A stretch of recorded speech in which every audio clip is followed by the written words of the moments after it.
para magpaalam yung mga baby sa kanyang mga kasama. Constituents. Yan.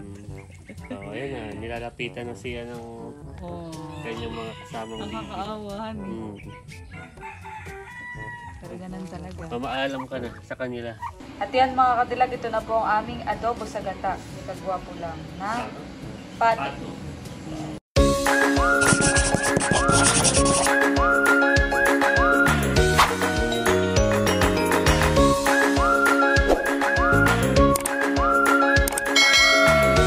Hello mga kadilag. Ate Gwapo lang. Welcome back sa aming YouTube channel.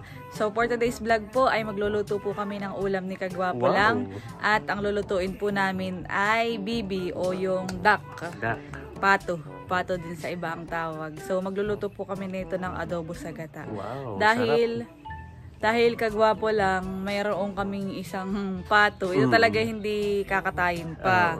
Ay kaso, si parang nagkaroon ng injury. Parang siya hindi na makalakad. Ay sabi ni mama, katayin na daw namin. At kumbaga, parang pag tumagal yung mga mayat siya tapos ay mamamatay din lang, ay di kakatayin na natin. Okay. So yan mga kadilag, may ulam tayo ngayon. Sarap na yan. Ayan mga kadilag, ito po yung pato. Ayan po ay hinuli na. Oh, ano naman siya? Oh no. Ito, parang papakita ko sa iyo yung diferensya niya. Yung injury ang nangyari sa kanya. Parang di na makalakad. Oo nga. Sabi ni mama may katayin na daw. So kami pumunta muna dito sa likodan mga kadilag para magpaalam yung mga baby sa kanyang mga kasama. Constituents. Yan. So ayan na. Nilalapitan na siya ng kanyang mga kasamang baby. Nakakaawahan.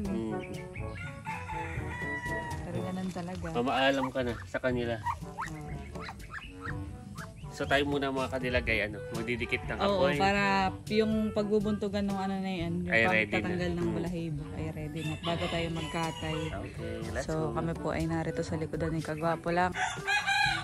Ayan mga kadilag, at dito po kami magpapakulo ni Kagwapo lang. Dapat ay dun sa may gilid namin kaya mainit.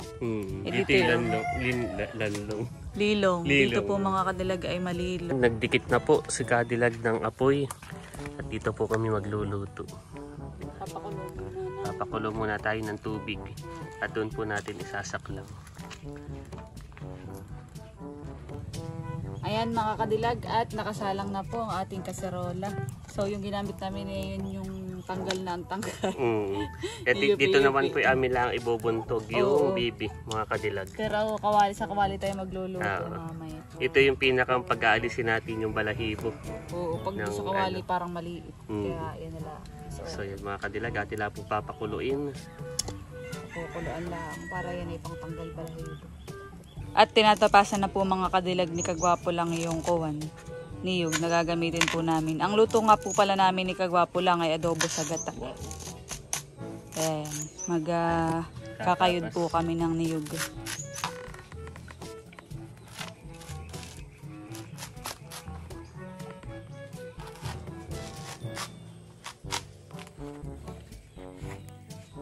At ito ay akin ng sisintensyahan mga kadilag. Kakatayin ko na yung pato habang si Kagwapo lang ay nagkakayod ng niyog. Kakayod na po siya. Much later. Tayo po ay kukuha ng salay mga kadilag. Na ilalagay natin mga kadilag sa adobo sa gata. Na bibi. So yung ating kinuha mga kadilag na salay ay ilalagay ko na dito sa ating natadtad na bibi. Ayan, ito yan ay ating isasangkot siya mga kadilag. So sasabay na natin para talagang lumasa yung ating salay. Masarap ay lasang-lasa ang salay mga kadilag. At yan, lalagyan ko na po ng asin.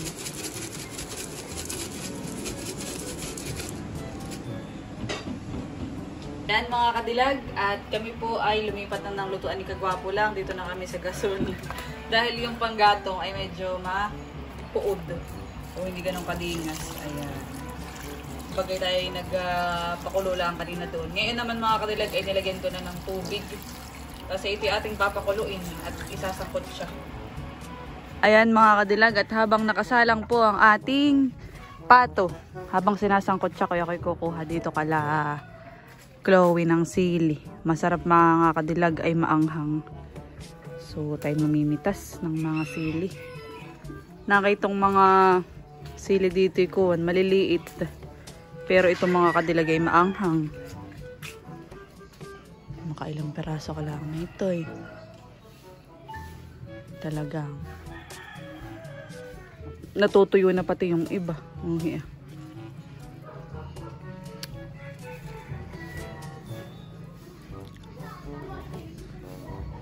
Ito dito lang sa may kuwan nila nanay. Bahay. May gilid. Oh, kapupula. Ito pala, malalaki. Ito mga kadilag. Oh. Dito pala ang medyo malalaking part.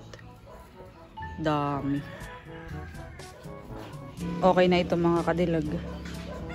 Ang aking nakuha. Dami-dami na ito. Maanghang na. Ngayon naman mga kadilag ay tayo magagayat na ng mga rekado para ready na po mamaya. So, unahin na natin ng sibuyas.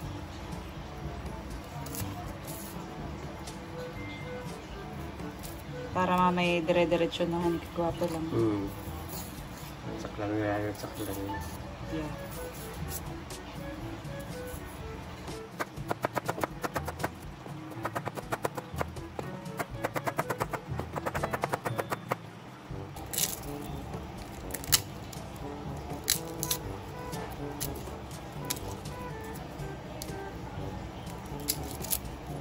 At ngayon naman po ay pipitimin natin ang mga bawang.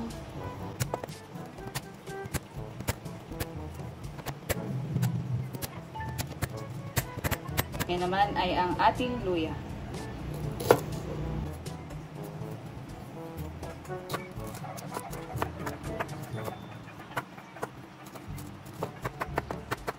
At ito na po mga kadilag yung mga sangkap na gagamitin natin sa pagluluto ng adobo sa gata na bibi.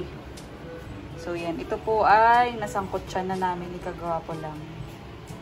Amin na po itong lulutuin. Tayo po ay magsisimula ng magluto ng ating adobo sa gata. So unahin na natin ilagay ay ang luya.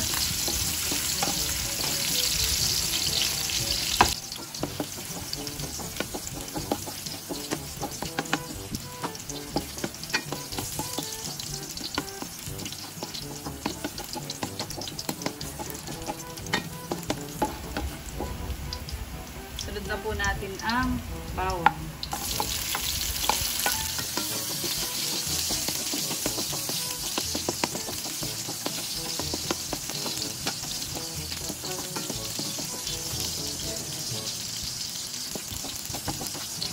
Lagay na din po natin ang sibuyas. May natira po palang luya dun.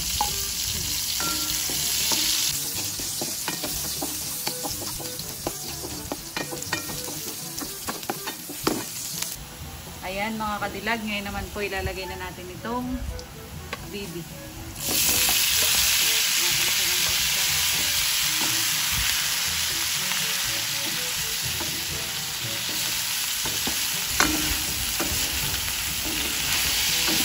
So yan ay talagang malambot na. At halos sa ating oras pinakuluan. Higit pa. So yan, natatanggal na sa buto. Yeah. Talagang malambot na siya mga kadilag.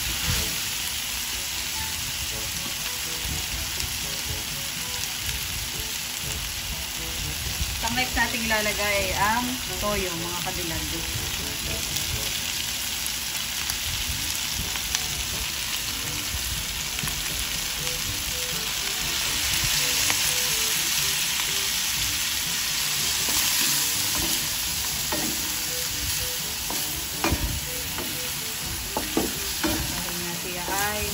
Adobo sa gata.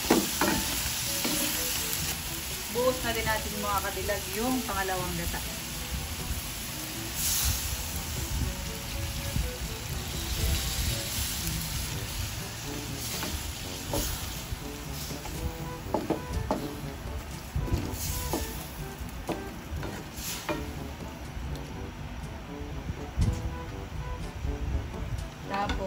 lagay na din natin itong salay. Lagyan ulit natin kahit kanina may doon na. Para talaga lugsa. Para Masarap. talaga lasang-lasa yung salay. Tsaka kung wala din yan ng lansa.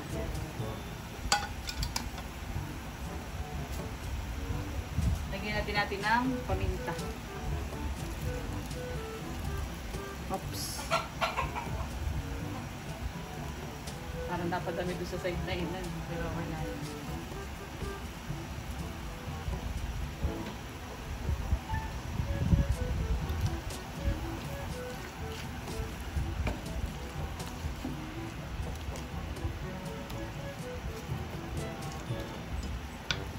Pakukuluin lang natin ng kaunti. Tapos saka natin ilalagay yung kakanggata.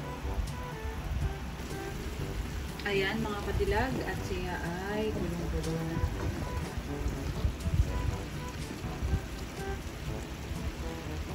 Talagang nakakatakam. Oo, sarap.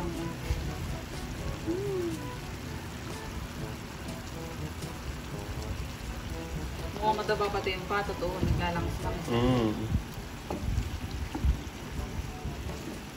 Lalagay ko na din yung kakanggata.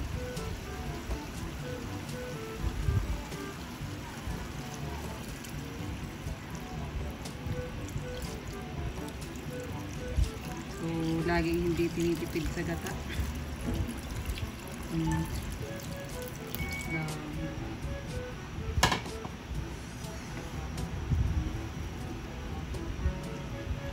Nakanapadami yung gata eh. Pero wala masarap natin yan. papakuluin. Pang sabaw. Pakuluin pa natin, papaigahin pa ng kaunti.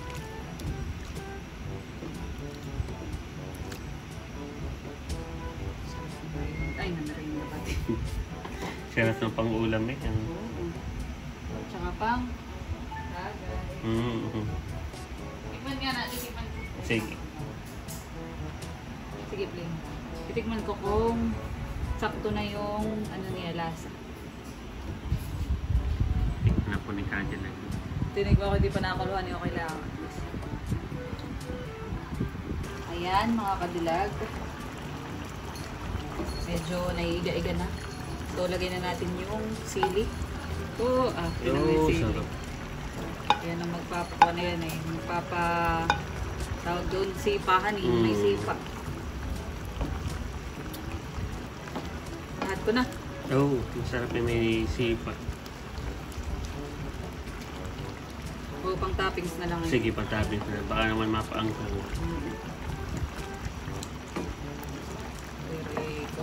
Sarap na yun. Paigay-igayin pa natin. Ang ating ulam for tonight. So yan mga kadilag, update. Medyo naiiga-iga na. Paiga-igayin pa natin ng konti. Para talagang siya ay tikman ko kapag Tikman mo lugs kung may anghang, may sipa na. Tikman po ni Kaja lang. Yun yung mamatch sa ginata. Sa tuwing magagatay, yun yung parang kumbaga pampagana.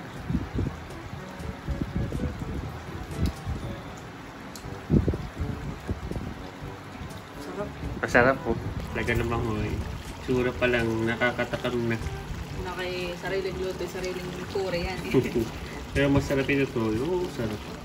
Kaya may kanin. Wow. Tayo mamahaw. Sarap ng bawang na ito. Tamang-tama po yung anghang. Mahigit di ko pala nilahat. Sakto na. Tama lang ang baka naman mapaanghang sobray hindi na makain. Okay na yan, siguro. Masarap yung may sabaw din. Yan, sarap. Yan po ang ating adobo sa gata na pato. Narito si Papa, ito ang tuwait, may pulutan na naman. So yan po mga kadilag ay atin ang aahunin. Ito na apo. At yan mga kadilag, ito na po ang aming adobo sa gata. Kagwapo lang na pato. At syempre dahil naunang maluto ay yung ating ulam, pero wala pang kanin, pero may bahaw. Wow! Kaya tayo ay mamamahaw. Yun ang pinakagusto ko eh. Charot. So tayo kakain na naman ng maaga pa. So tayo po ay kakain na. Ito ang ating ulam. Wow! Mamahaw. So ito kayo namahaw din eh. Kasi Oo nga. nagpuntan doon sa may nahihain ng mga Okay, kain po tayo mga kadilag. Sarap na ito. Thank you, Lord. Thank you po, Lord. Ito muna, ladies first. Wow. Parang ako matagal nang hindi nakakatikim ng pato. Ngayon na lang ulit. Laging manok ang aking So, sa mga hindi nakakaalam ng lasa, explain. Iyon. Siyempre, pag natikman ulit, at parang matagal na rin nga ako hindi nakatikim. Ng pato. Kasi yun naman nga pabahaw din. Mga masarap naman ito.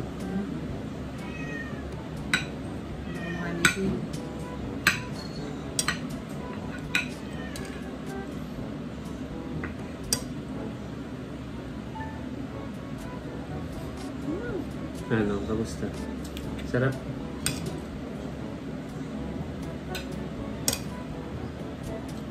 Nanglalaban ang anghang.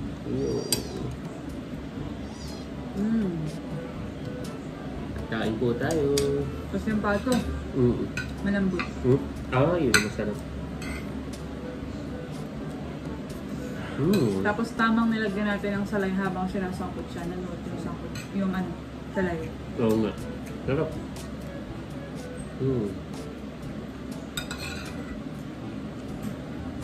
Next time pala yung laging yun.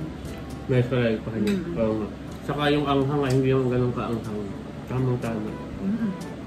Maano naman pag yung maanghang na maanghang, hindi mo na makain. Maganda na... Kasi parang ano lang, balance. Pangkawala ng umay. The best. Ayun, yung lasa ng pato Anong lasa? ay parang manok. Manok na mas malasa. Malinamnam. Kaya pala hilig din ito ni Kuya Boss ng lutuin. Ito pati, usually ay mga pampulutan, ganyan. Ay marami rin patos na nabusin niya.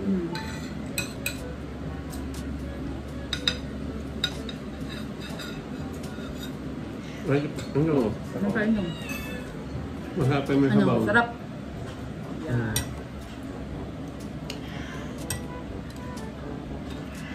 Tama-tama yung anghang.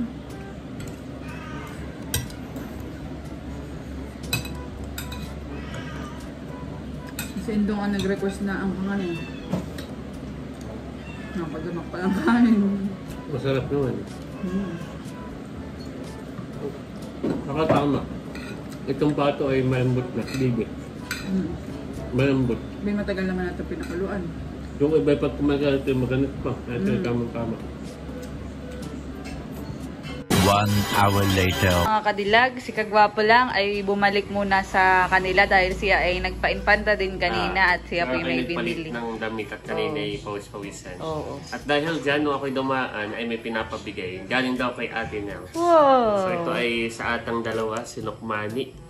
So thank you Ate Nels for Light Region TV daw. Thank you po, Ate Nels. Thank you Ate Nels. Oh, mukhang masarap Oo ito. nga. Ano? Si Lokmani. Tama-tama ka tayo. Kumbaga yung kinain natin mga alas 5 pa. O, ay di ko, honey. May pang ano tayo. Pwede tayo magkape. Coffee. Kasi ka tayo manonood ng Ay, mag-Netflix tayo. Sige. Ang banding po namin ng Kagwapo kapag yung... May free time. Oo. Na gabi ay Dito sa amin, nagde-Netflix sa nanonood po laptop. kami. Yung bigay ni Sir Kit. Bibihiran, yun, kay Sir Kit. Bibihiran na po kaming parang manood. So ito yung time. Ay, dahil yung TV din dito, mga kadilag, ito. Di matagal nang sira yung TV namin. Karedy na ang aming movie marathon area. So dito kami sa may sahig ni Kagwapo. Nanonood lagi. Tanda ko nung kay Canada din, yung katay napang-picture. Dito dito tayo tayo nanonood. Dito nasira na nga siya. So dito na tayo sa Oo. laptop. Kami pa isa sa sahig at maganda yung may sandalan. Ultimate. At tama-tama itong binigay ni ate niya. Yeah. Wow. Bango.